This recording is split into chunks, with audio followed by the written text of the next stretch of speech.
Hi guys, how you doing? My name is Anna and I am a personal trainer, nutritionist and psychotherapist, and I help ladies beat emotional and binge eating and find their food freedom and live that way for the rest of their lives. Sound good? So I thought I'd put this training together because I really wanted to kind of give you something you could resonate with, and maybe you could give me some feedback on it as well afterwards, because I always love to hear from you and hear what you think and your experiences of emotional eating, because it can be a little bit different for everyone. And I've got my notes here because I've got so much to tell you. So the emotional eating monster, as I call it, doesn't just take your body, does he? He takes your sanity. He takes your mind. And he really causes a lot of anxiousness. And it's a constant fight, and he drains our energy. And I know exactly what it's like because I've been there myself. So nobody likes this eating monster. We wish he'd do one, but he seems to have been there forever, doesn't he? When we come to eating, I don't know what your experience is, but I used to be able to restrict really well with food during the day, especially when I was training, when I was dancing, because I used to do a lot of dancing. I used to be able to restrict easily, really, but then the sun would set. And I think my eating monster was like Dracula. He would only come out in the night time. And I know everybody has their eating monster at different times of the day, but oh my goodness, in the evening were bad times for me. And the urge would start to rise in me. Just like the anxiousness that would rise along with the urge, and the fight would begin. And of course, you'd be distracting yourself, keeping yourself busy, doing things, using strategies that you've read in books and things like that to distract yourself, painting your nails, doing things like that to try and not eat.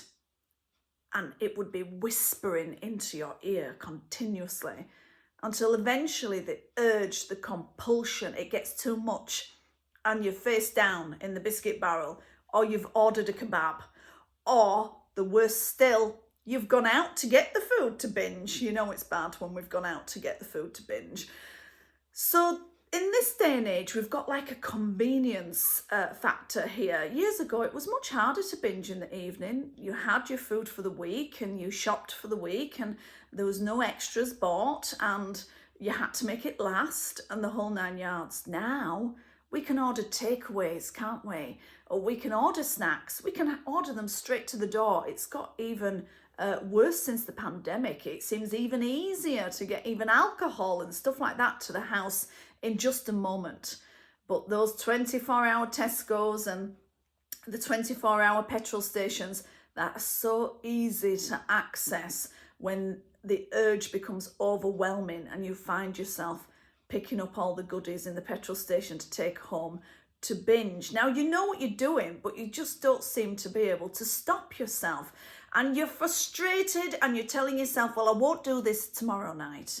And you eat as if you've never seen the food before, like you're never going to see it again. And often we don't even taste the food either, do we?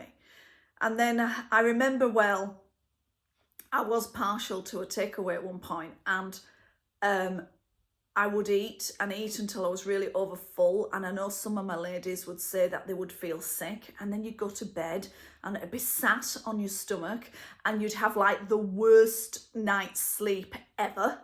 And then you'd wake up the next day filled with guilt and shame and feeling like a complete failure.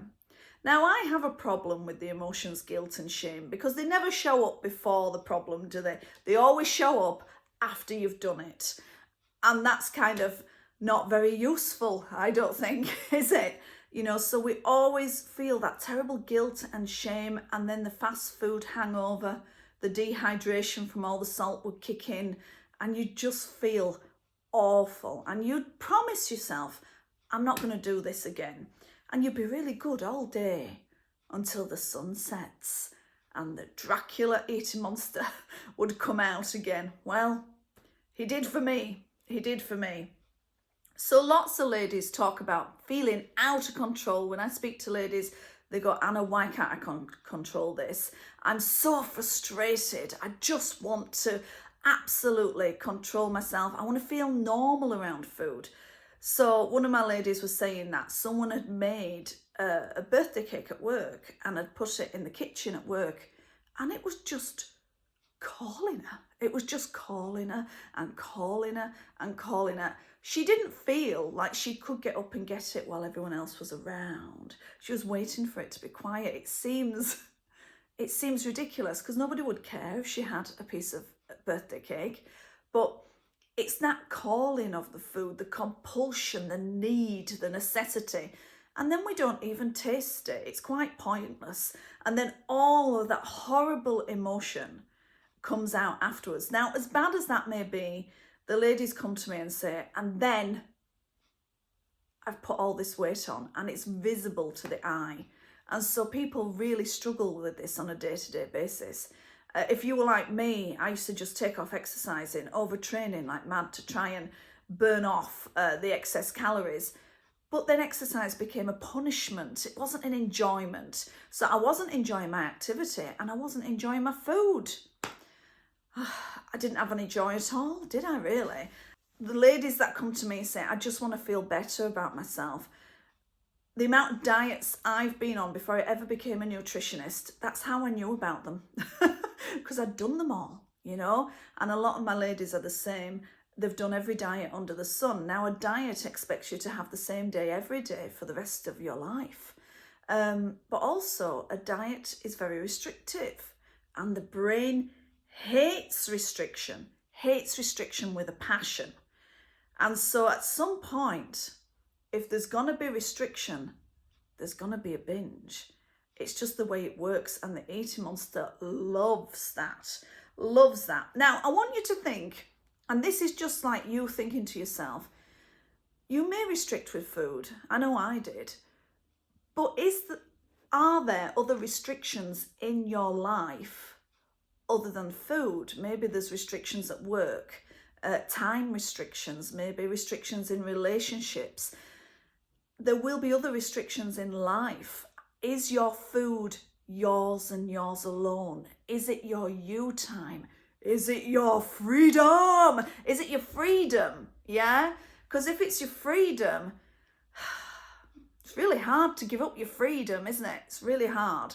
So we've got to change that, because food isn't really freedom. It's just food. It doesn't mean freedom at all. But it's what the brain thinks it represents that causes the issue. So I've got a top tip for you today. You'll love this. And when I say it, you'll go, oh my goodness, why didn't I think of that before? Top tip is, do not let the body think and the mind feel.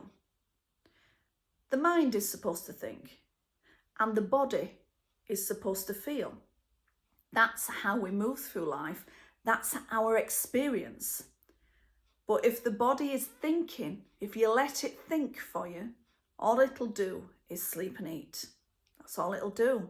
So you tell me, do you think your body is thinking for you? If all you want to do is sleep and eat, that's all you want to do. And when your mind is feeling, it cannot deal with all those emotions. It's too much for the mind. The mind will get overwhelmed, it'll get anxious, it'll struggle to function, brain fog.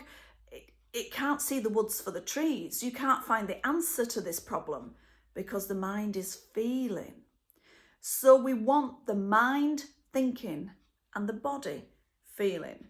And sometimes an easy way to do that is just to get out of your head and into your body, to go for a walk or to do something physical, just something really simple, just to create that swap so the body is feeling and the mind is thinking. It's a very easy thing to do. What I wanted to talk to you about as well is, you've tried every diet under the sun, so did I. People have tried every physical possible eventuality to solve this problem. God love us, we're triers, aren't we? But the eating monster doesn't live in the body. He lives in the head. So we've got to go in through the mind to fix this problem. It doesn't work to go in through the body with this particular issue. Now, I want you to think of the eating monster as an automated program in your mind that's getting triggered into action, whether you want it to or not. Years ago, they used to think it was very, very hard to remove a neural pathway in the brain. They used to do terrible things. They used to give people electric shock treatment, and also my great-grandmother, they pulled out all her teeth without any anaesthetic at a hospital because they said one shock would cure another, or one trauma would cure another. Oh, well, it certainly changed a neural pathway, not for the better, but it certainly changed it. So the science of the day used to do horrendous things to change a neural pathway.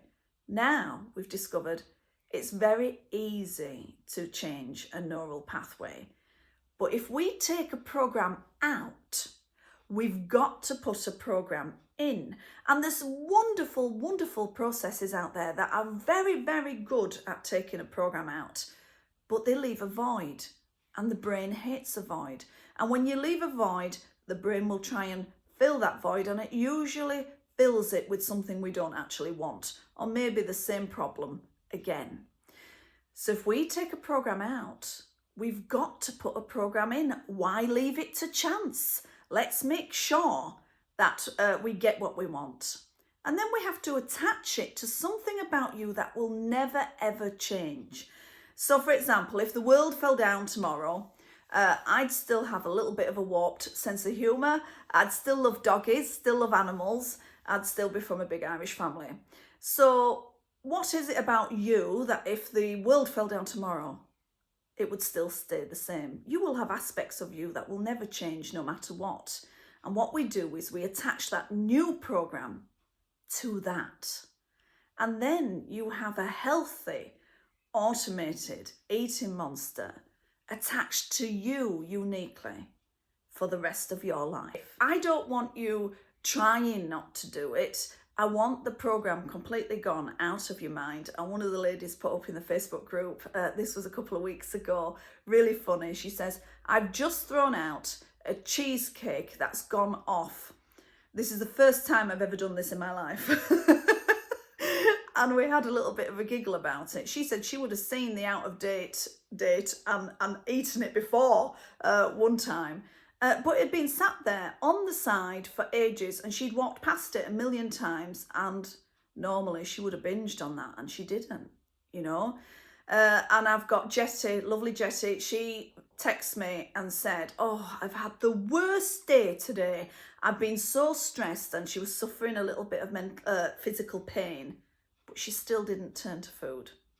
It never crossed her mind to do it. So that is where I want you. But before any of this changes, first of all, we need to open up the conversation. One of the things that ladies tell me, which it breaks my heart really, is that they feel so alone with this problem. And I've got to tell you, you are not alone. There are loads of us out there, tons of us out there. And this problem can be solved. I know you've tried everything. I know it feels like nothing can help you. But we need to remove the power of the eating monster. And he loves being a secret. There is power in a secret. And as I say, and lots of people do, a problem shared is a problem halved. So I want you to click on the link, and I want you to send me a little message and tell me about your eating monster.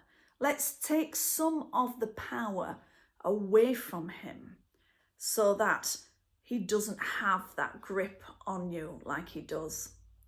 And then we can get to know each other a little bit, and I will tell you exactly how to remove the eating monster program from your mind. So I'll speak to you very soon. I hope the tips have helped, and I'll see you on the other side. Bye for now.